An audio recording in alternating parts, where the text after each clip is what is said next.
کے سامنے اپنے نفس کے تمام تقاضوں کو قربان کر دینا ہے. اگر یہ کام آپ نے کر لیا تو قربانی کی حقیقت آپ نے پا لی.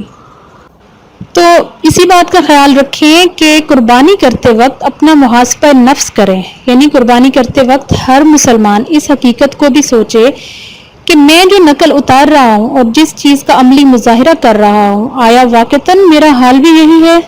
کیا دنیا کی ہر چیز پر میں اللہ تعالیٰ کی محبت کو غالب کر چکا ہوں اور قربانی کا مقصد پورا کر چکا ہوں؟ جب اس چیز کو بار بار سوچیں گے تو اللہ تعالیٰ کی محبت دل میں آئے گی اور گناہ چھوڑنا آسان ہوں گے. اللہ تعالیٰ سے دعا بھی کریں کہ یا اللہ اس نقل کو اصل بنا دے. آمین. اللہ تعالیٰ ہم سب کو جو ہے عمل کی توفیق عطا کرے.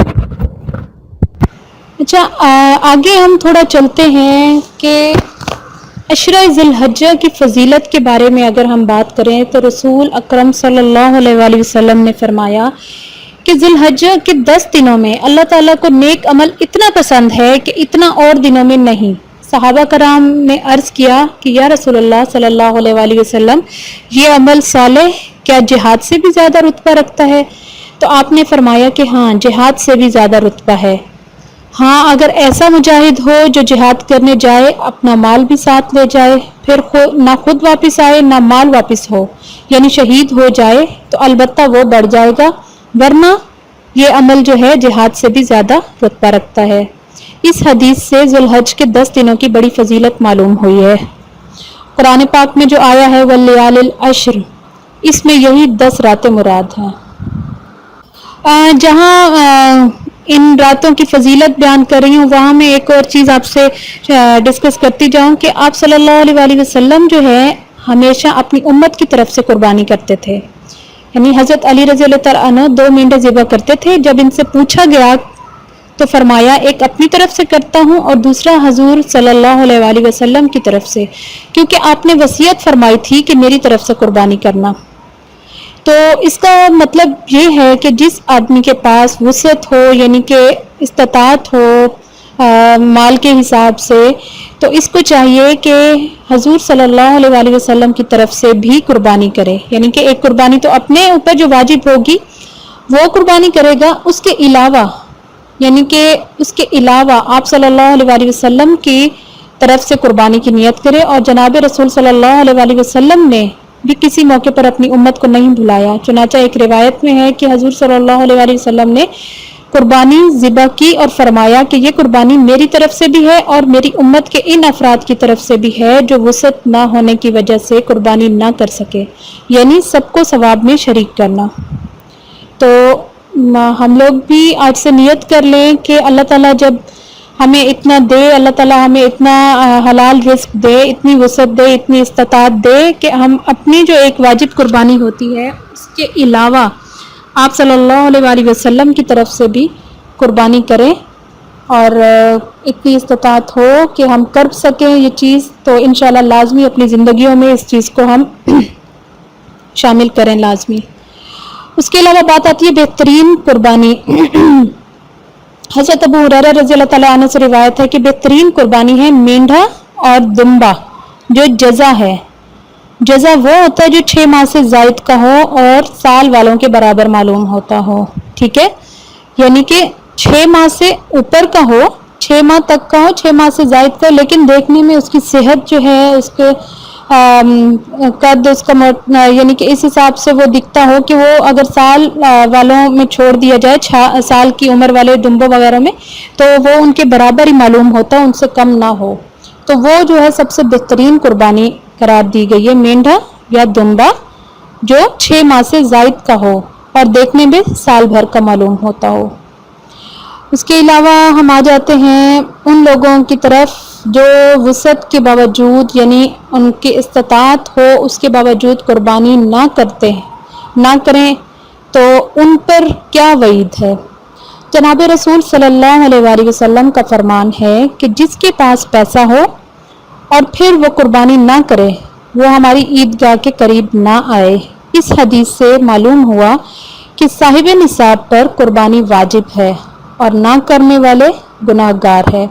اگرچہ بعض ائمہ قربانی کو سنت کہتے ہیں، لیکن امام اعظم ابو حنیفہ کے نزدیک قربانی واجب ہے اور یہ حدیث ان کی دلیل ہے، اور واجب ہونے کی ایک دلیل یہ بھی ہے کہ جناب رسول صلی اللہ علیہ وآلہ وسلم نے مدینہ منورہ میں ہر سال قربانی کی ہے، کبھی بھی نہیں چھوڑی۔ آپ کی ہمیشگی جو ہے یعنی کہ ہر سال کرنا اس کے واجب ہونے کی نشانی ہے۔ اچھا جی، آگے ہم دیکھتے ہیں کہ جس پر قربانی واجب نہ ہو وہ شخص کیا کرے۔ حضرت عبداللہ ابن عمر سے روایت ہے کہ رسول صلی اللہ علیہ وآلہ وسلم نے ارشاد فرمایا کہ اللہ تعالیٰ نے قربانی کے دن کو پوری امت کے لیے عید بنایا ہے۔ ایک شخص نے عرض کیا کہ یا رسول اللہ صلی اللہ علیہ وآلہ وسلم، یہ بتائیے کہ اگر میرے پاس اپنا جانور نہ ہو، دوسرے سے مانگا ہوا ہو، تو کیا میں قربانی کروں؟ تو فرمایا نہیں، البتہ اپنے بالوں کو صاف کر لیا کرو اور اپنے ناخنوں کو کاٹ لیا کرو اور مونچھوں کو بھی کاٹ لیا کرو اور زیر ناف بال بھی لے لیا کرو، تو تمہیں قربانی کا ثواب مل جائے گا۔ یعنی کہ اس پر واجب نہیں ہے، جن لوگوں پر واجب نہیں ہوتی، جو استطاعت نہیں رکھتے، تو وہ لوگ یہ کام اگر کر لیں تو قربانی کا ثواب مل جاتا ہے۔ قربانی کی نیت کیسے کرتے ہیں؟ قربانی کرتے وقت زبان سے نیت پڑھنا اور دعا پڑھنا ضروری نہیں۔ اگر دل میں خیال کر لیا کہ میں قربانی کرتا ہوں اور زبان سے کچھ نہیں پڑھا، فقط بسم اللہ، اللہ اکبر کہہ کر ذبح کر دیا، تو بھی قربانی درست ہو گئی ہے۔ اس کے علاوہ قربانی جو ہے ہر مسلمان عاقل بالغ مقیم پر واجب ہے جس کی ملک میں 52.5 تولے چاندی یا اسی کی قیمت کا مال اس کی حاجات اصلیہ یعنی ضرورت سے زائد موجود ہو۔ یہ مال خاص سونا چاندی یا اس کے زیورات ہوں یا مال تجارت یا ضرورت سے زائد گھریلو سامان یا جس مکان میں رہتا ہے اس سے زائد کوئی مکان وغیرہ ہو۔ اس کے علاوہ جو مسافر ہوتا ہے اس پر قربانی واجب نہیں ہوتی۔ تیسرا مسئلہ ایک یہ ہے کہ بقر عید کی 10ویں تاریخ سے لے کر 12ویں تاریخ تک کی شام تک قربانی کرنے کا وقت ہے، چاہے جس دن قربانی کرے، لیکن قربانی کرنے کا سب سے بہترین دن بقر عید کا دن ہے، پھر 11ویں تاریخ، پھر 12ویں تاریخ۔ اور 12ویں تاریخ سورج ڈوبنے سے پہلے قربانی کرنا درست ہے، اگر سورج ڈوب گیا تو اب قربانی کرنا درست نہیں ہے۔ گوشت تقسیم کرنے کا طریقہ بھی یہی ہوتا ہے کہ 7 آدمی اگر گائے میں شریک ہوئے ہیں تو گوشت بانٹتے وقت اٹکل سے نہ بانٹے بلکہ خوب ٹھیک ٹھاک تول کر بانٹیں، نہیں تو اگر کوئی حصہ کم زیادہ رہ گیا تو سود ہو جائے گا اور گناہ ہو جائے گا۔ البتہ اگر گوشت کے ساتھ سرے، پائے اور کھال وغیرہ بھی شامل کر لیا تو جس طرف پائے یا کھال ہو اس طرف اگر گوشت کم ہو درست ہے، چاہے جتنا بھی کم ہو، اور جس طرف گوشت زیادہ تھا اس طرف اگر پائے وغیرہ بھی شریک کر دیے تو بھی سود اور گناہ ہو جاتا ہے۔ باقی مسئلہ ہے کہ بکری قربانی کے جانور کی عمر کی اگر ہم بات کریں تو بکری جو ہے سال بھر سے کم کی درست نہیں، جب پورے سال کی بکری ہو تب قربانی درست ہے، اور گائے بھینس 2 برس سے کم کی درست نہیں، پورے 2 برس ہو چکی تب قربانی درست ہے، اور اونٹ جو ہے وہ 5 برس سے کم کا درست نہیں، اور دمبا یا بھیڑ اگر اتنا موٹا تازہ ہو کہ سال بھر کا معلوم ہوتا ہو، اور سال بھر والے بھیڑ دمبوں میں اگر چھوڑ دو تو کوئی فرق نہ معلوم ہوتا ہو، تو ایسے وقت 6 مہینے کے دمبے اور بھیڑ کی قربانی درست ہے، اور اگر ایسا نہ ہو تو سال بھر کا ہونا چاہیے ضرور۔ جو جانور اندھا یا کانا ہو، ایک آنکھ کی تہائی روشنی یا اس سے زیادہ جاتی رہی ہو، یا ایک کان تہائی یا اس سے زیادہ کٹ گیا ہو، یا تہائی دم یا اس سے زیادہ کٹ گئی ہو، تو ایسے جانور کی قربانی درست نہیں ہوتی۔ تو جانور لیتے ٹائم بہت دھیان سے آپ یہ کام کریں۔ اچھا، جہاں اب قربانی کے جانور لینے کی بات ہو رہی ہے تو میں آپ کو ایک بھائی ہیں ان کی آپ بیتی سنا دوں۔ ان کو ایک وظیفے پر بہت زیادہ اعتماد ہے، اکثر وہ وظیفہ کرتے رہتے ہیں، تو انہی کی آپ بیتی میں آپ کو سنا دیتی ہوں۔ عید الاضحیٰ آنے میں انہی کی زبانی میں سناتی ہوں آپ کو، ٹھیک ہے، تاکہ ذرا سننے میں بھی مزہ آئے اور آپ لوگوں کو اس وظیفے پر یقین بھی آئے گا کہ کیسے انہوں نے وظیفہ پڑھا اور اس سے فائدہ حاصل کیا۔ تو چلیں میں آپ کو بتاتی چلوں۔ عید الاضحیٰ آنے میں صرف 2 دن باقی تھے۔ صبح ناشتے سے پہلے ہی بچوں نے آسمان سر پر اٹھا لیا کہ پورے محلے کے بکرے آ چکے ہیں، صرف ہمارا گھر باقی ہے۔ میں نے بچوں کو تسلی دی کہ آج انشاءاللہ ہمارے گھر بھی بکرے رونق افزا ضرور ہوں گے۔ ابھی ناشتہ بھی مکمل نہیں ہوا تھا کہ میرے چھوٹے بیٹے نے مجھے ہاتھ سے پکڑ کر کھینچا کہ جلدی سے جائیں اور بکرا لے کے آئیں۔ میں نے چائے کا کپ ٹیبل پر رکھا اور فون اٹھایا، اپنے کزنز کو فون کر کے کہا کہ بھائی جلدی سے باہر آ جائیں، میں گاڑی لے کر آ رہا ہوں، منڈی چلتے ہیں۔ گھر سے نکلنے سے پہلے میں نے 6 بسم اللہ اور 5 صورتیں پڑھ لی۔ کچھ دیر کے بعد ہم 5 افراد لاہور کی بڑی بکرا منڈی میں موجود تھے۔ ہر طرف نفسا نفسی کا عالم تھا، شدید گرمی اور حبس سے برا حال تھا۔ میں جیسے ہی گاڑی سے باہر نکلا اور ماحول کا جائزہ لیا تو شدید رش دیکھتے ہوئے اپنے کزن سے کہا کہ بھائی آج تو لگتا ہے کہ رات ادھر ہی ہو جائے گی، کیونکہ ہم نے 4 بکرے لینے تھے اور لینے بھی اپنی پسند اور اپنے ریٹ پر تھے۔ ہم نے اللہ کا نام لیا اور منڈی میں گھس گئے۔ میں حضرت حکیم صاحب کے درس اور رسالہ عبقری گزشتہ 5 سال سے مسلسل سن اور پڑھ رہا تھا۔ تصویح خانے میں بتائے وظائف میرے ہر مسئلے کا یقینی حل ہوتے ہیں۔ میں منڈی میں ابھی داخل ہی ہوا تھا کہ میرے ذہن میں حضرت حکیم صاحب کا بتایا 6 بسم اللہ اور 5 صورتوں والا وظیفہ تھا۔ میں چونکہ گھر سے پڑھ کر نکلا تھا اور یہاں آ کر بھی پڑھنا شروع کر دیا، ابھی 2 یا 3 مرتبہ ہی پڑھا تھا کہ مجھے ایک جگہ بہت ہی خوبصورت بکروں کی جوڑی جو کہ بالکل ہی سفید رنگ کے تھے نظر آئی۔ میں نے اپنے ساتھیوں کو وہ بکرے دکھائے تو سبھی ان کی طرف کھینچے چلے گئے۔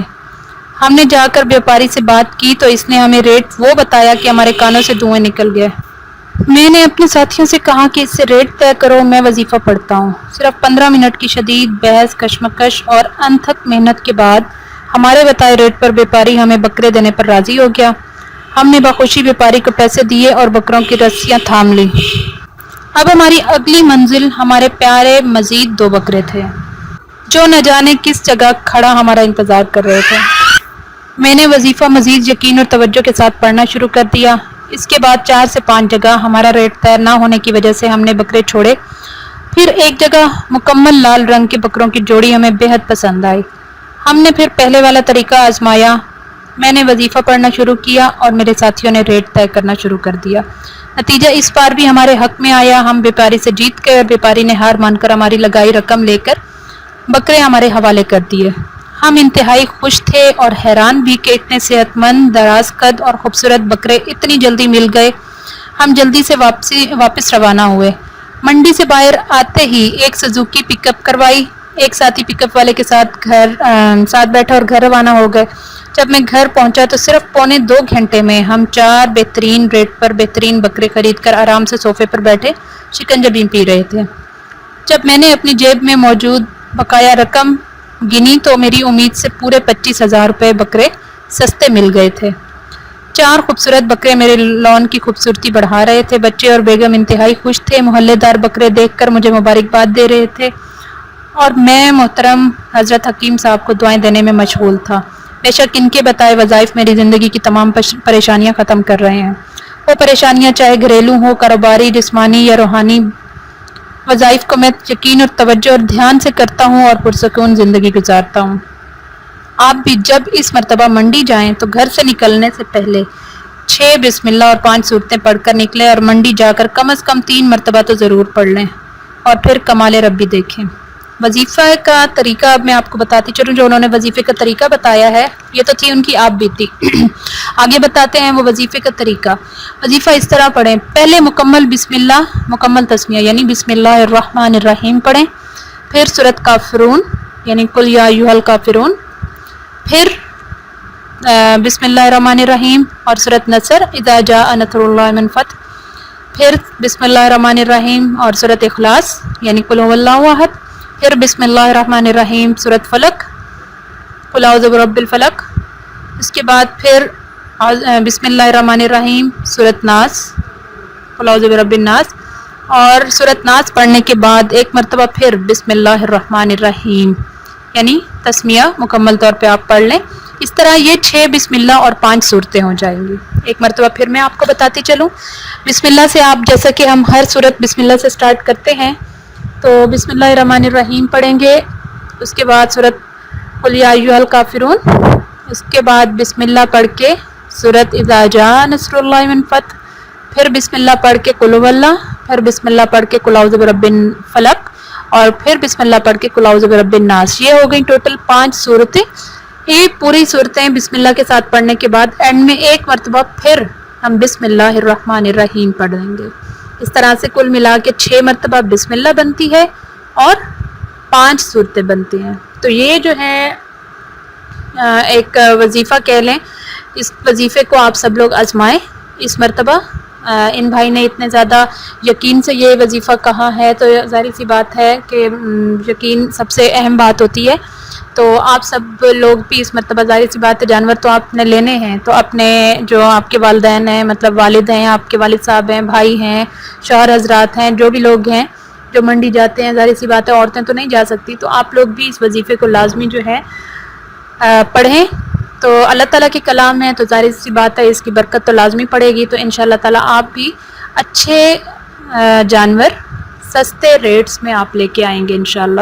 اچھا جی، یہ تو میں نے آپ کو بتایا جانور لینے کا وظیفہ، اچھا جانور لینے کا وظیفہ. اب ہم چلتے ہیں کہ عید الاضحیٰ پر رب کریم کو راضی کرنے والا آسان عمل آج میں آپ کو بتانے جا رہی ہوں. مدرجہ ذیل جو بھی میں اعمال آپ کو بتانے جا رہی ہوں جو میں نے نوٹ کیے ہوئے ہیں، وہ اعمال جو ہیں ہمارے بزرگان دین اور صالحین کے آزمودہ اور منقول شدہ ہیں، جن کے شائع کرنے کا یا بتانے کا مقصد جو ہے مخلوق خدا کو تسبیح اور مصلی کے ساتھ غیر شرعی اعمال کی بجائے نوافل اور تسبیحات کے ساتھ جوڑنا ہے. ٹھیک ہے، تو کوشش کیجئے کہ ان پر عمل کریں. ٹھیک ہے، اور اپنے جو ہے اس مہینے کو، اپنی اس عید کو اپنی زندگی کی قیمتی عید بنائیں، قیمتی مہینہ بنائیں. یا کیونکہ سال میں ہمیں ایک مرتبہ یہ مہینہ ملتا ہے، اس مہینے کی عبادت باقی مہینوں سے افضل ہوتی ہے. تو کوشش کریں کہ اس کو جو ہے زیادہ سے زیادہ ہم اپنے لیے قیمتی بنائیں، تاکہ آنے والے وقت میں ہمارے لیے یہ بہت زیادہ فائدہ مند ثابت ہو. قیامت کا دن ہو گیا، روز محشر ہو گیا، اس دن ہم اپنے اس وقت پر فخر کریں. تو چلتے ہیں، آج جو میں آپ کو بتانے جا رہی ہوں ذی الحج کے حوالے سے وظائف میں کچھ بتانے جا رہی ہوں. ذی الحج اسلامی سال کا 12واں مہینہ ہے.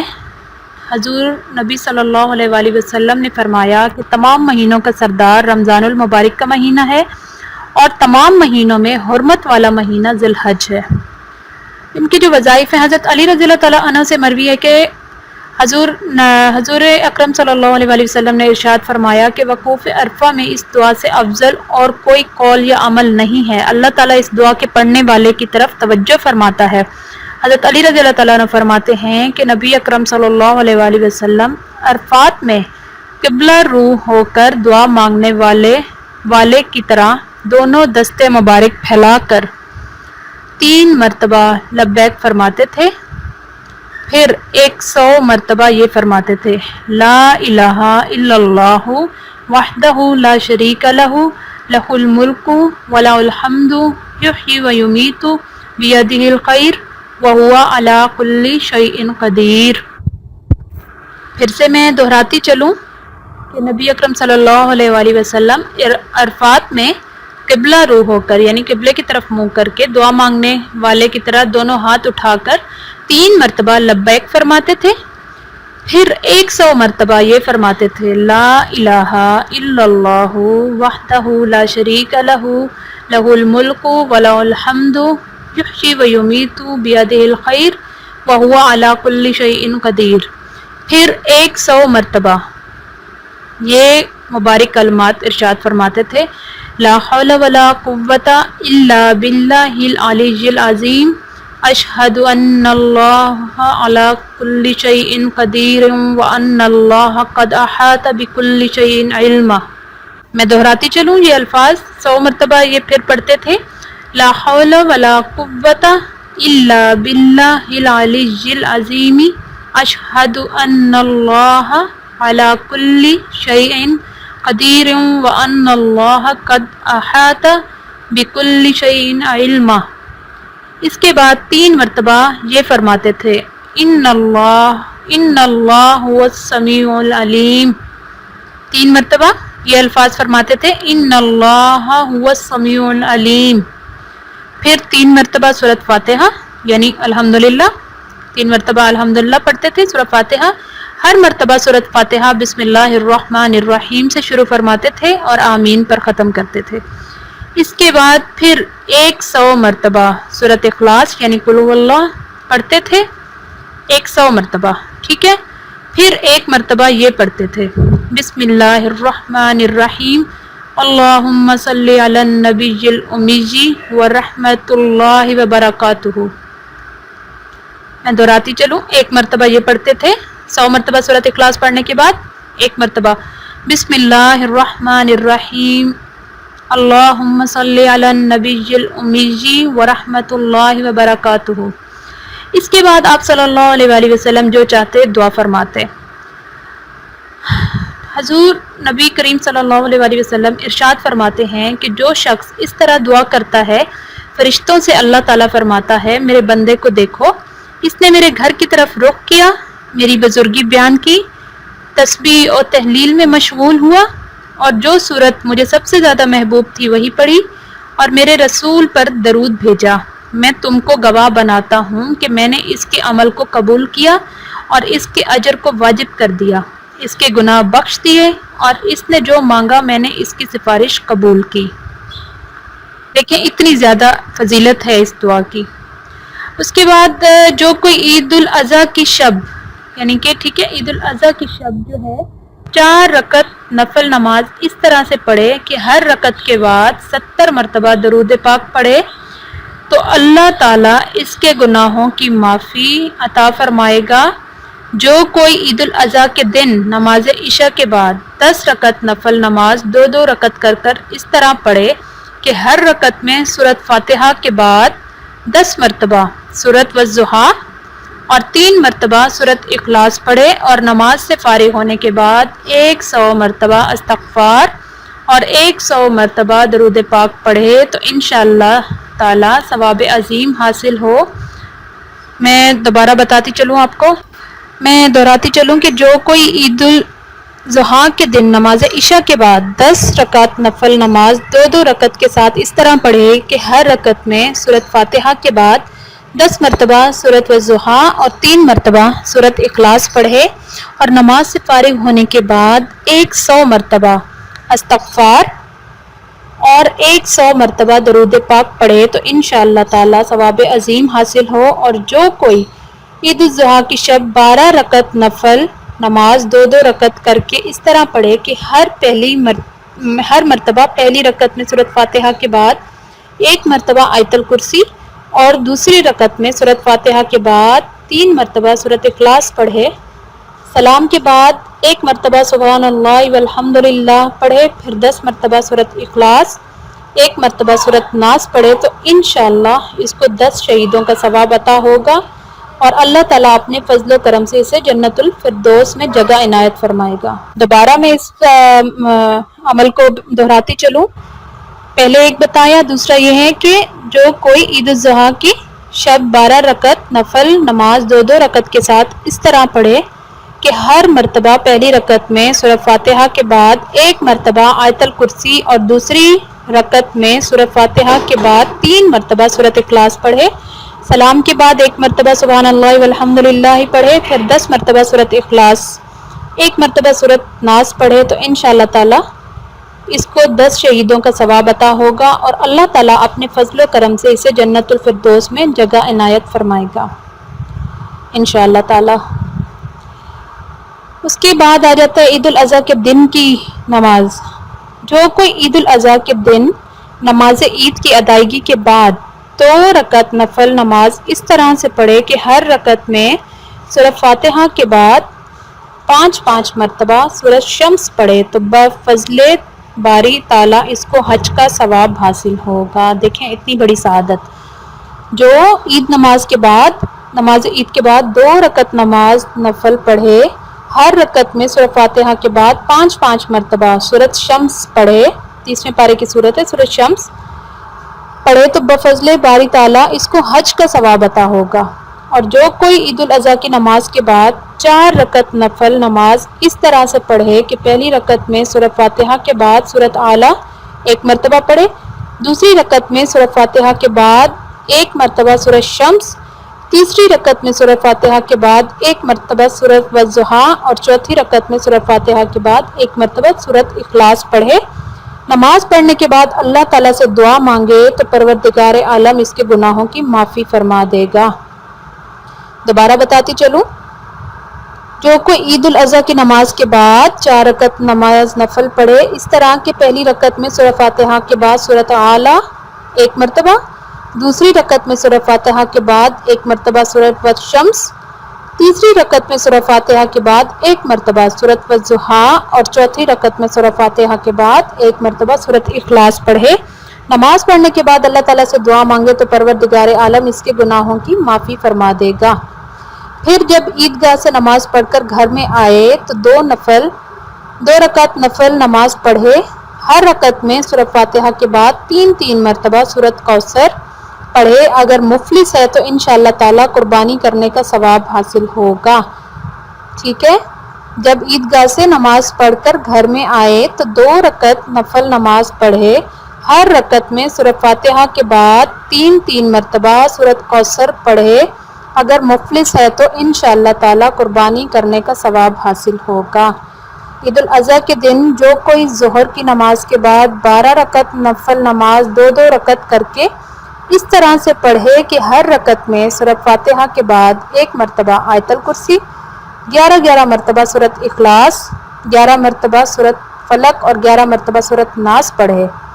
نماز سے فارغ ہونے کے بعد 11 مرتبہ درود پاک پڑھے، پھر اللہ تعالیٰ سے دعا مانگے تو بفضل ربی باری تعالیٰ اس کو قیامت کے دن آسانی ہوگی، اللہ تعالیٰ گناہوں کو معاف فرما دے گا اور نامہ اعمال میں نیکیاں لکھ دے گا۔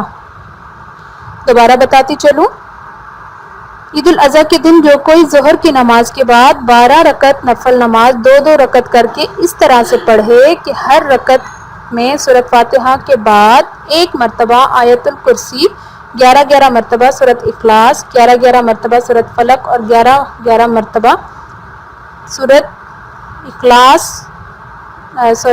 ناس پڑھے۔ نماز سے فارغ ہونے کے بعد 11 مرتبہ درود پاک پڑھے، پھر اللہ تعالیٰ سے دعا مانگے تو بفضل باری تعالیٰ اس کو قیامت کے دن آسانی ہوگی، اللہ تعالیٰ گناہوں کو معاف فرما دے گا اور نامہ اعمال میں نیکیاں لکھ دے گا۔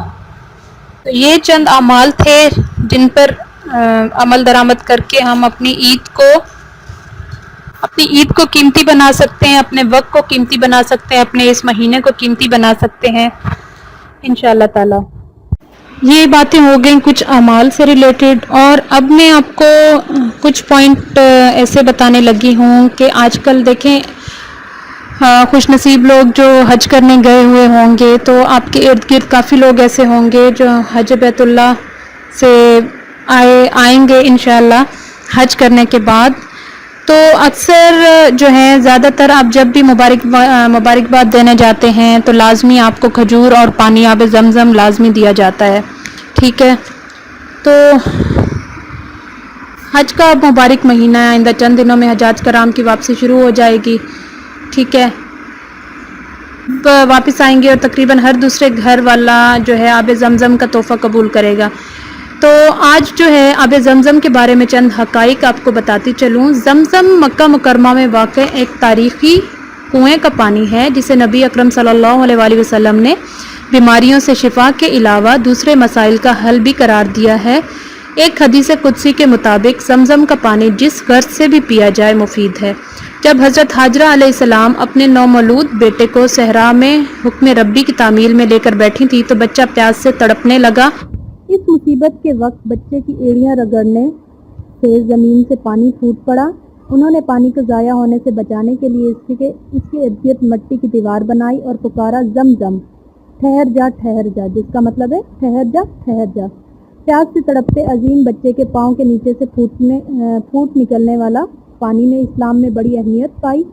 نبی کریم صلی اللہ علیہ وآلہ وسلم نے فرمایا، جس کا مفہوم ہے کہ زمزم کو کھڑے ہو کر قبلہ رو ہو کر احترام سے پیا جائے، اسے 3 سانس لے کر دائیں ہاتھ میں برتن لے کر پیا جائے، یعنی دائیں ہاتھ سے پیا جائے۔ پینے سے پہلے یہ دعا پڑھی جائے، اللہم انی اسألک علما نافعا ورزقا واسعا وشفاء من کل داء۔ ترجمہ اس کا کیا ہے؟ اے اللہ، میں تجھ سے مانگتا ہوں نفع والا علم، کشادگی والا رزق اور تمام بیماریوں سے شفا۔ حضور نبی اکرم صلی اللہ علیہ وآلہ وسلم کو زمزم کا پانی پینے کا اتنا اشتیاق تھا کہ مدینہ منورہ سے حاکم مکہ کو ہدایت فرمائی کہ ان کا پیغام بھی ہے، دوا بھی ہے اور غذا بھی ہے۔ ان کا پیغام اگر شام کو ملے تو صبح کا انتظار نہ کرے، اور صبح کو ملے تو شام ہونے سے پہلے ان کے لیے ماء زمزم روانہ کیا جائے۔ زمزم کا پانی شفا بھی ہے، دوا بھی ہے اور غذا بھی ہے۔ آب زمزم سے زیادہ مصفا، صاف اور شفاف، پاکیزہ اور صحت بخش پینے کا پانی کرۂ ارض پر موجود نہیں۔ آب زمزم کینسر، شوگر، بلڈ پریشر، تیزابیت، بدہضمی اور دوسرے امراض کا شافی علاج ہے۔ باقاعدگی سے آب زمزم پینے سے حافظہ تیز ہوتا ہے۔ آنکھوں میں اس کے قطرے بطور دوا ڈالے جائیں تو متعدد امراض چشم کا علاج ہے، بینائی بڑھاتا ہے وغیرہ۔ یہ صرف کاغذی نسخہ نہیں بلکہ ہزاروں سال کا آزمودہ ہے۔ اس کے علاوہ آپ لوگ دیکھیں گے کہ جب کسی کے گھر میں مطلب آپ آب زمزم کو لازمی اپنے گھر میں جو ہے نا سیو رکھا کریں، تھوڑا بہت جو ہے لازمی رہنے دیا کریں آپ، کیونکہ ایک تو جو بخار کی شدت ہوتی ہے، کسی کو اگر خدا نخواستہ گھر میں بخار ہو جاتا ہے تو اگر بخار میں آب زمزم دیا جائے تو بخار کی شدت کو ختم کرتا ہے۔ آب زمزم کے جس بھی نیت سے یہ پیا جائے تو اللہ تعالیٰ اس نیت کو پورا کرتا ہے، اس مراد کو پورا کرتا ہے۔ اس کے علاوہ یہ ہے کہ جب بھی آپ کسی حاجی سے ملاقات کریں تو آپ اس چیز پہ لازمی دھیان دیں کہ ایک عقیدت سے ملتا ہے انسان، ٹھیک ہے۔ اس کے علاوہ جب بھی کسی حاجی سے ملو تو اس کو سلام کرو، مصافحہ کرو اور اس سے درخواست کرو کہ وہ تمہارے لیے استغفار کرے اپنے گھر میں داخل ہونے سے پہلے، اس لیے کہ وہ خود گناہوں سے بخشا ہوا ہوتا ہے۔ مزید یہ کہ سیدنا عمر رضی اللہ تعالیٰ عنہ کا فرمان ہے کہ حاجی اور جس کے لیے حاجی مغفرت کی دعا کرے 40 دن تک ربیع الاول کے پہلے 10 دن تک اس کی طرف سے کی گئی مغفرت کی دعا قبول ہوتی ہے۔ تو جو بھی حاجی حج سے لوٹا ہوا ہو دعا کروانا اس سے مستحب ہے، ٹھیک ہے۔ ایک ویسے ملنے کا شوق الگ ہے، تو آپ اس چیز کو بھی لازمی ذہن میں رکھا کریں کہ ان کی جو ہے دعا مقبول ہوتی ہے، ربیع الاول کی پہلی 10 تاریخ تک ان کی مغفرت کی دعا قبول ہوتی ہے، تو آپ لازمی جو ہے اپنے لیے مغفرت کی دعا کروایا کریں ان سے۔ اس کے علاوہ ناظرین کچھ میں آپ سے جو لوگ حج پہ مطلب جاتے ہیں، جن کو اللہ تعالیٰ سعادت نصیب کرتے ہیں، حج میں جو کی جانے والی کچھ کوتاہیاں ہیں ان کی طرف میں نشاندہی تھوڑی سی کرتی ہوں۔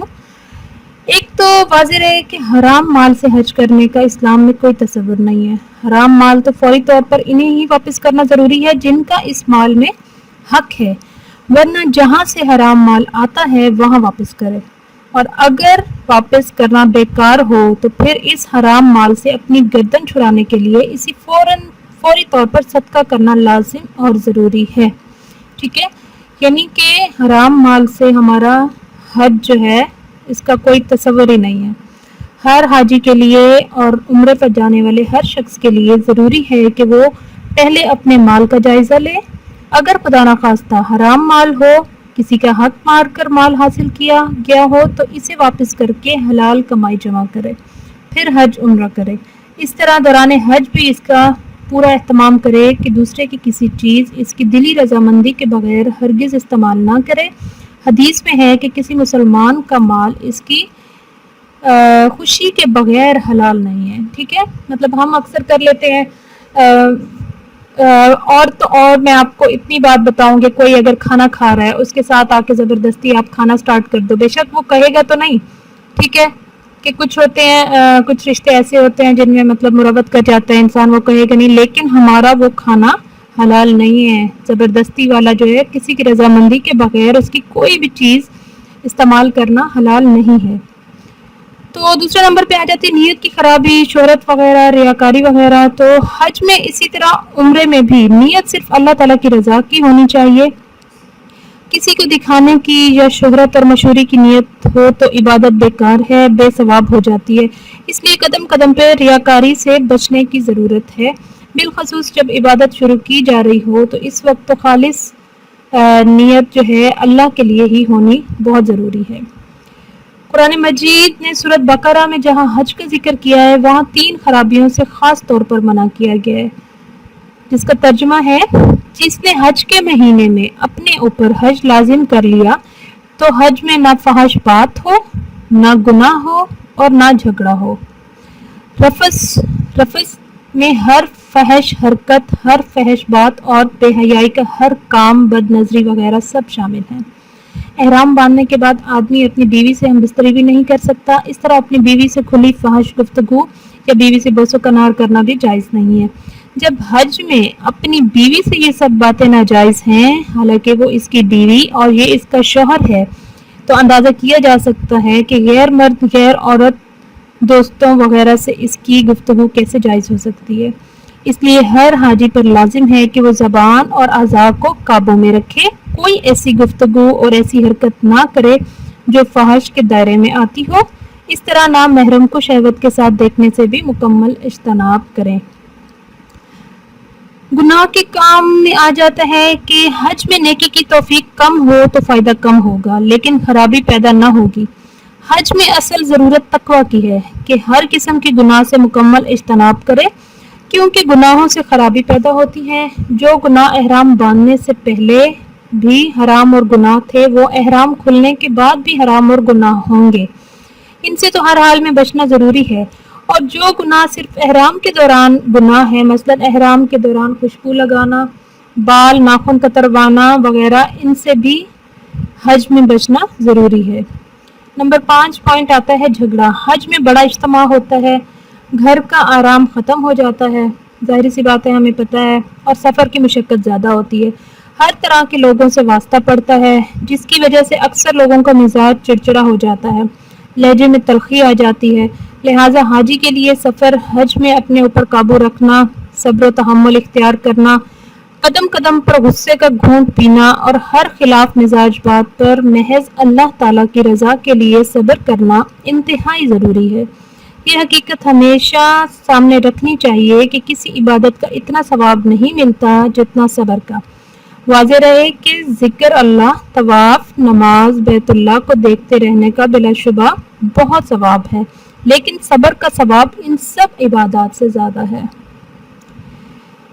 یوں تو زندگی کے سارے سفر میں اس بات کا اہتمام کرنا چاہیے کہ کسی مسلمان بلکہ کسی انسان کا حق ہمارے ذمہ نہ رہے، لیکن حج کے سفر میں تو اس کا اہتمام اور زیادہ کرنے کی ضرورت ہے۔ عبادت کے دوران حقوق العباد کی اہمیت بہت کم لوگوں کے ذہن میں رہتی ہے، لہٰذا حج کے دوران بطور خاص غیبت، گالی گلوچ، کسی کی دل آزاری، اظہار ثانی، دوسرے کی چیزوں کے ناجائز استعمال وغیرہ سے بچنا بہت ضروری ہے۔ اور یہ بھی ذہن میں رہنا چاہیے کہ احرام اور حرم میں تو جانور کا شکار جائز نہیں، مسلمان کی آبرو اور اس کے مال کا شکار کیسے جائز ہوگا بھلا؟ ٹھیک ہے۔ اس کے بعد شریعت نے ہمیں یہ تعلیم دی ہے کہ عبادت کے دوران سکنیت اور طمانینت اختیار کی جائے اور جلد بازی اور گھبراہٹ کے ذریعے اپنی عبادت کو خراب نہ کیا جائے۔ جب آدمی احرام باندھ کر اپنا گھر کاروبار چھوڑ کر اللہ کے لیے نکل کھڑا ہو، اس کی زبان پر اللہ تعالیٰ کا ذکر ہے، دل میں اللہ تعالیٰ کے جذبات شکر ہیں اور بدن تکلیفوں پر صبر کر رہا ہے، تو اس سے کیا فرق پڑتا ہے کہ وہ ہوائی جہاز میں بیٹھا ہو یا بس میں، کمرے میں، مسافر خانے میں لیٹا ہو یا ایئرپورٹ کے کسی کونے میں زمین پر؟ وہ ہر جگہ اور ہر وقت اللہ تعالیٰ کی رحمت میں ہے اور اپنے رب کی طرف بڑھتا جا رہا ہے۔ 2 گھنٹے، 4 گھنٹے، 6 گھنٹے کی تاخیر سے کیا فرق پڑتا ہے؟ گھر تو وہ چھوڑ ہی چکا ہے اور واپس گھر اپنے وقت پر ہی جائے گا، اس لیے گھبراہٹ اور جلد بازی کا کیا فائدہ؟ صبر کا ثواب سب سے زیادہ ہے، اس لیے ہر عبادت اطمینان سے ادا کی جائے۔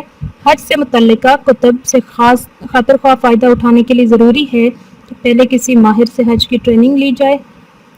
اللہ تعالیٰ ہمیں بار بار حرمین شریف کی باادب حاضری نصیب فرمائے، آمین۔ تو یہ چھوٹی سی ایک اور پوائنٹ تھا جس کی طرف میں نے کہا کہ آپ نشاندہی کرواتی جاؤں۔ یہ بھی اللہ تعالیٰ ہم سب کو جو ہے اس پر عمل کرنے کی توفیق عطا کرے اور ہم سب کو حج کی سعادت نصیب کرے، آمین ثم آمین۔ حج کے متعلق بات ہو رہی ہے تو میں آپ کو ایک عاشق کا سفر حج کا تھوڑا سا واقعہ آپ کے ساتھ میں شیئر کرتی چلوں، مائنڈ میں آ گیا ہے تو میں نے سوچا چلو تاکہ آپ کو مزید جو ہے حج سے ریلیٹڈ جو میں نے آپ کو چیزیں بتائی ہیں کہ جس میں صبر، شکر، یہ چیزیں ہیں، ان پر زیادہ سے زیادہ جو ہے یقین آ جائے۔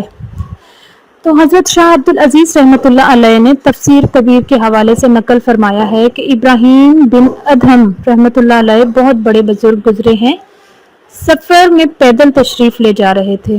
ایک آدمی نے ملا جو سوار تھا، اس نے آپ سے دریافت کیا کہ حضور کہاں تشریف لے جا رہے ہیں؟ آپ نے فرمایا کہ حج کے لیے جا رہا ہوں۔ اس شخص نے کہا کہ میں بھی حج کے لیے جا رہا ہوں۔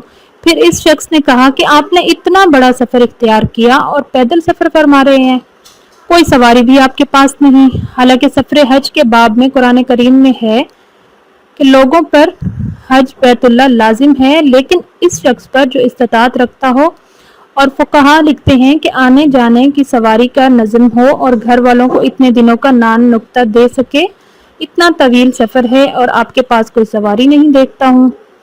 حضرت ابراہیم بن ادہم رحمۃ اللہ علیہ نے فرمایا کہ میرے پاس الحمدللہ بہت سی سواریاں ہیں۔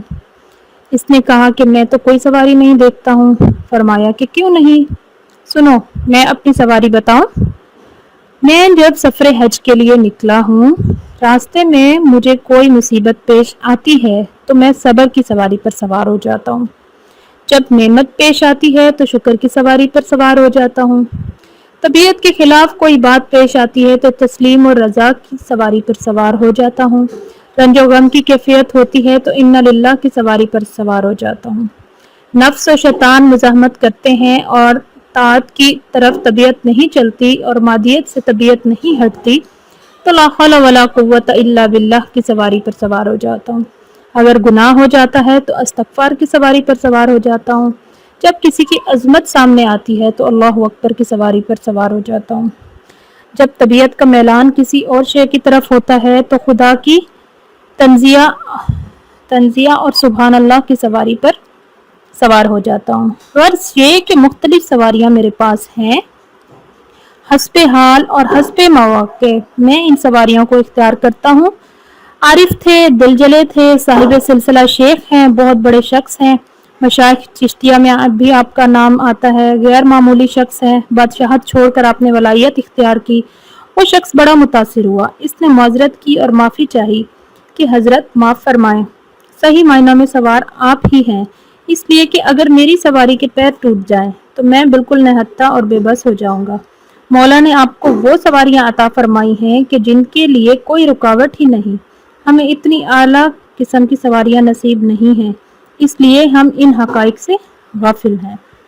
تو یہ ایک چھوٹا سا واقعہ تھا، ایک عاشق کا سفر حج تھا، ٹھیک ہے، جن کے دل میں واقعی اس چیز کی لذت ہوتی ہے، اس چیز کی تڑپ ہوتی ہے، تو میں نے سوچا یہ بھی آپ لوگوں کے ساتھ میں تھوڑا سا شیئر کرتی جاؤں۔ تو آج کی جو میری ویڈیو ہے تقریباً یہ پورے ذی الحج کے مہینے سے ریلیٹڈ ہے، اس ذی الحج کے مہینے کی مخصوص عبادات سے ریلیٹڈ ہے، تو میں چاہوں گی کہ آپ لوگ پوری اس ویڈیو کو دیکھیں۔ ویڈیو تھوڑی سی لمبی ہے، لیکن یہ ہے کہ اس میں آپ کو تقریباً تمام معلومات ملے گی، جو میرے نالج میں تھی چیزیں وہ سب میں نے جو ہے اس میں شیئر کرنے کی کوشش کی ہے، تاکہ ایز اے مسلمان ہونے کے ناطے ہم سب کو یہ جو باتیں ہیں کم از کم اتنی معلومات تو ہم سب کو ہونی چاہیے۔ ہم مطلب اس مہینے میں اپنا وقت قیمتی بنا سکتے ہیں، ایسا قیمتی بنا سکتے ہیں کہ جس روز قیامت ہمیں اس چیز پہ فخر ہوگا، جب ہمیں بہت زیادہ ان چیزوں کی ضرورت ہوگی۔ سال میں ایک مرتبہ آنا ہے ذی الحج کے مہینے میں، تو زیادہ فضیلت بھی پہلے 10 دنوں کی ہے، تو اگر ہم وہی پہلے 10 دن ہی اپنے جو زیادہ قیمتی بنا لیں، ان 10 دنوں میں ہی جو عبادات مخصوص بتائی گئی ہیں وہ ہم کر لیں، تو انشاءاللہ تعالیٰ جو ہے ہمارے لیے یہ سال پورا، اس سال کا ذی الحج ہمارے لیے بہت زیادہ قیمتی بن جائے گا انشاءاللہ تعالیٰ۔ ذی الحج کے 9 تاریخ کا روزہ رکھنے کا بھی میں نے آپ کو کہا ہے، کوشش کریں کہ وہ روزہ لازمی رکھیں، میں بھی انشاءاللہ لازمی رکھوں گی، آپ لوگ بھی اس چیز کی نیت کریں اور نیکسٹ ہر سال کے لیے نیت کر لیں۔ ایک دن کا روزہ ہے، کچھ بھی نہیں ہو جاتا، روزے سے انسان کو کبھی بھی کچھ نہیں ہوتا، روزہ جو ہے وہ صحت ہی صحت ہے، کوئی انسان روزہ رکھ کے کم از کم نہیں مرتا، وہ کہتے ہیں نا کہ خالی پیٹ نہیں انسان مر سکتا، بھرے پیٹ میں مر سکتا ہے، تو ایک دن کے روزے میں ہمیں اتنی زیادہ اگر اس کی ثواب ملتے ہیں، اتنے زیادہ اس کے جو فضائل ہیں، تو ایک دن کے روزے میں کیا ہمیں ہو جائے گا؟ کچھ بھی نہیں ہوگا۔ تو کوشش کریں کہ سب لوگ جو ہے لازمی جو ہے روزہ رکھیں۔ میں آپ کو بتاتی چلوں کہ حضرت ابو ہریرہ رضی اللہ تعالیٰ عنہ سے روایت ہے کہ حضور صلی اللہ علیہ وآلہ وسلم نے فرمایا کہ جس شخص نے یوم ترویہ کا روزہ رکھا، اس نے گویا 12 برس اللہ کی عبادت کی، اور جس نے عرفہ کے دن کا روزہ رکھا یعنی 9 ذی الحج کا، اس نے گویا 24,000 برس عبادت کی، اور جو عید الاضحیٰ کے دن نماز عید پڑھنے تک روزہ دار رہا، اس نے گویا 60 سال برس عبادت کی، اور اس کو اللہ تعالیٰ 1000 شہیدوں کا ثواب اور 1000 حاجیوں کا ثواب عطا فرمائیں گے۔ دیکھیے اتنی بڑی جو ہے بات ہے، یہ چھوٹی بات نہیں، اتنی بڑی بات۔ یہ اب جس بندے پہ مطلب قربانی جنہوں نے کرنی ہوتی ہے، تو مطلب ہمارے امی ابو وغیرہ اکثر یہی کرتے ہیں کہ جس ٹائم عید نماز پڑھنے کے بعد قربانی ہوتی ہے، قربانی کے بعد قربانی تک ان کا روزہ ہوتا ہے، صبح سے کچھ نہیں کھاتے، تو اس کا دیکھیں اتنا بڑا ثواب لکھا گیا ہے۔ جو عید الاضحیٰ کے دن نماز عید پڑھنے تک روزہ دار رہا، اس نے گویا 60,000 برس عبادت کی، اور اس کو اللہ تعالیٰ 1000 شہیدوں کا ثواب اور 1000 حاجیوں کا ثواب عطا فرمائے گا انشاءاللہ تعالیٰ۔ تو عہد کرتے ہیں انشاءاللہ لازمی اس مرتبہ روزہ ہم رکھیں گے۔ ایک اور جگہ ارشاد ہے، حضرت ابو موسیٰ اشعری رضی اللہ تعالیٰ عنہ روایت کرتے ہیں کہ حضور اکرم صلی اللہ علیہ وآلہ وسلم نے ارشاد فرمایا، جس نے اپنے آپ کو قربانی کے دن کھانے پینے جمع سے روکا، اس وقت تک کہ عید کی نماز پڑھ لی جائے، تو گویا اس نے تمام سال اللہ کی عبادت کی۔ ٹھیک ہے، یہاں سے دیکھیں، آپ اندازہ لگائیں کہ کتنا زیادہ، کتنے درجات ہیں، کتنے ثواب ہیں۔ ہمیں اگر ایک مرتبہ بھی ان کا جو ہے احساس ہو جائے، احساس ایک مرتبہ دل میں جاگ اٹھے کہ یہ عبادات اتنے بڑے ثواب ہیں، اور ان کے جو ہیں ہماری زندگی پہ کیا اثرات پڑیں گے، تو ہم کبھی چھوڑیں ہی نہ یہ چیزیں۔ بس بات صرف وہی ہوتی ہے کہ ہم لوگوں کا دین سے اتنی زیادہ دوری ہو گئی ہے کہ ان چیزوں کی اہمیت ہی نہیں رہی۔ ہمیں جس پڑھنے کی حد تک، کسی کو سنانے کی حد تک یہ چیزیں جو ہے بس اٹریکٹیو لگتی ہیں، کرنے کے لیے جو ہے ہمیں بس ہر چیز میں سستی ہو جاتی ہے، ہمیں ٹائم نہیں ملتا، ہمیں وقت نہیں، حالانکہ ان چیزوں کے لیے وقت نکالنا پڑتا ہے، کیونکہ یہ خالص ہمارے اپنے لیے ہے۔ خالص ہم دنیا میں اوروں کے لیے اتنا کام کرتے ہیں، ٹھیک ہے، گھر والوں کے لیے اتنا کرتے ہیں، بچوں کے لیے اتنا، شوہروں کے لیے اتنا، گھر کے مردوں کے لیے، باقی لوگ جتنے بھی گھر میں ہوتے ہیں، کسی کا کوئی کام، کسی کا کوئی کام، کسی کا کوئی کام، لیکن یہ جو خالص عبادات ہیں، یہ خالص ہمارے اپنے لیے ہیں۔ مرنے کے بعد صرف اور صرف ہمیں یہ فائدہ پہنچائیں گے، ٹھیک ہے۔ کیا پتہ ہمیں مرنے کے بعد کوئی پیچھے کچھ بخشنے والا ہو یا نہ ہو، ٹھیک ہے۔ تو یہ چیزیں کچھ تو ہم اپنے ساتھ بھی لے کے جائیں نا۔ تو انشاءاللہ تعالیٰ عہد کرتے ہیں اس سال سے کہ ہر ذی الحج جو بھی اللہ تعالیٰ نے ہمارے نصیب میں لکھے ہیں، ان کو ہم لازمی قیمتی بنائیں گے۔ جیسے ماہ رمضان ہے، جیسے اس کے بعد یہ مہینہ جو ہے سب سے زیادہ افضل ہے ماہ رمضان کے بعد۔ تو کوشش کریں، میرے پاس جو انفارمیشن تھی تھوڑی بہت وہ سب میں نے آپ کے ساتھ شیئر کر لی ہے۔ اللہ تعالیٰ ہم سب کو جو ہے عمل کی توفیق عطا کرے۔ میں بھی انشاءاللہ عمل کروں گی، آپ بھی عمل کریں گے، ٹھیک ہے۔ اور جو لوگ جو بھی عمل کریں گے تو پلیز پلیز پلیز مجھے خصوصی اپنی دعا میں یاد رکھیے گا، کیونکہ غیب کے لیے دعا غیب جو کرتا ہے وہ لازمی قبول ہوتی ہے۔ اللہ تعالیٰ ہدایت سے ہم سب کو اپنے پیارے بندوں میں شامل کرے، اور ہر سال جو ہے ہر سال نہیں، ہر لمحہ نیکی کرنے کی توفیق عطا کرے، اپنے پیارے بندوں میں ہمارا شمار کرے، ہم اللہ تعالیٰ کو پسند آ جائیں، کیونکہ جب ہم اللہ تعالیٰ کو پسند آ جائیں گے تو ہم کسی کو بھی پسند آ سکتے ہیں، ٹھیک ہے، ہم ہر کسی کو پسند آئیں گے۔ جب اللہ راضی ہو جائے گا تو اللہ کی مخلوق ساری ہم سے راضی ہو جائے گی۔ تو امید کرتی ہوں ویڈیو پسند آئی ہوگی، کوشش کیجیے گا پلیز پوری ویڈیو دیکھنے کی، تاکہ جو انفارمیشن ہے چاہے وقفے سے دیکھیں، لیکن ٹرائی لازمی کیجیے گا کہ پوری ویڈیو دیکھیں، آپ لوگ, اور دعاؤں میں مجھے یاد کیجیے گا, اور کمنٹ کر کے لازمی اپنے جو رائے کا اظہار لازمی کیجیے گا میرے ساتھ شیئر آپ لوگ, کہ کیسی لگی آپ کو ویڈیو, یا کس نے کیا عمل کیا, کس کی لائف میں جو یہ عید الاضحیٰ یا یہ ذی الحج کا مہینہ پہلے سے ڈفرینٹ رہا ہے, تو یہ چیز لازمی کمنٹ میں شیئر کیجیے گا. آپ کا فیڈ بیک میرے لیے حوصلہ افزائی کا کام کرتا ہے. اس کے علاوہ ویڈیو کو زیادہ سے زیادہ شیئر کیجیے گا تاکہ زیادہ سے زیادہ لوگوں تک یہ ساری معلومات پہنچے. اینڈ میں ایک مرتبہ پھر میری ریکویسٹ, جن لوگوں نے ابھی تک میرے چینل کو سبسکرائب نہیں کیا تو کائنڈلی میرے چینل کو آپ لوگ سبسکرائب کیجیے, اور ساتھ میں بیل کا آئکن بھی لازمی پریس کر دیا کریں تاکہ میری ہر نیو آنے والی ویڈیو آپ لوگوں تک نوٹیفیکیشن کی صورت میں پہنچ جائے. امید کرتی ہوں ویڈیو پسند کریں گے آپ لوگ. پسند آئے تو لائک کر دیجیے گا. دعاؤں میں خصوصاً یاد رکھیے گا پلیز. اور انشاءاللہ نیکسٹ ویڈیو میں پھر ملتے ہیں. تب تک کے لیے اجازت چاہتی ہوں. اللہ حافظ.